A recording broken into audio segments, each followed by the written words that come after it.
अस्सलाम वालेकुम। जिमी भाई, ये माशाल्लाह मेरी खरगोशनी ने बच्चे दिए थे। आपने कहा था वीडियो ना भेजें, तो इसलिए मैं वीडियो नहीं भेज सका।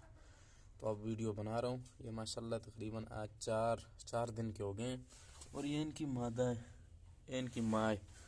और ये दूसरी खरगोशनी के बच्चे हैं। ये दूसरी खरगोशनी है और इसके बच्चे मैं अभी दूसरी तरफ जाकर आपको दिखाता हूँ।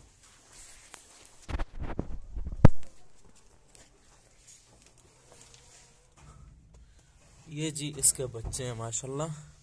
ये टोटल 8 बच्चे हैं जी। ये ठंड है, ज़्यादा ऊपर नहीं है। ये टोटल 8 बच्चे हैं माशाल्लाह से। और जी ये जी बाकी है। ये एक नर है जी, जो पठा था मैंने रखा था। और ये खरगोशनी है रंग वाली। इसके माशाल्लाह 6 बच्चे हैं। इसकी वीडियो मैंने आपको भेजी थी पहले ना। और ये दूसरा नर है जी। और ये चौथी खरगोशनी है। इसकी वीडियो भी मैंने आपको भेजी थी, जिसकी आंखें भी ख़राब थी ना। अभी माशाल्लाह ठीक है, आपने दवाई। इसके भी 6 बच्चे, वो डब्बे में है ना। और ये जी न्यूजीलैंड वाइट का नर है।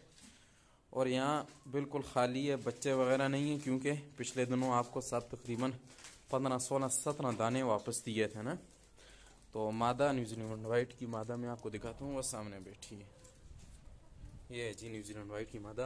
ये भी माशाल्लाह प्रेग्नेंट है। इसके पेट में भी कोले हैं माशाल्लाह। ठीक है जी, अस्सलाम वालेकुम।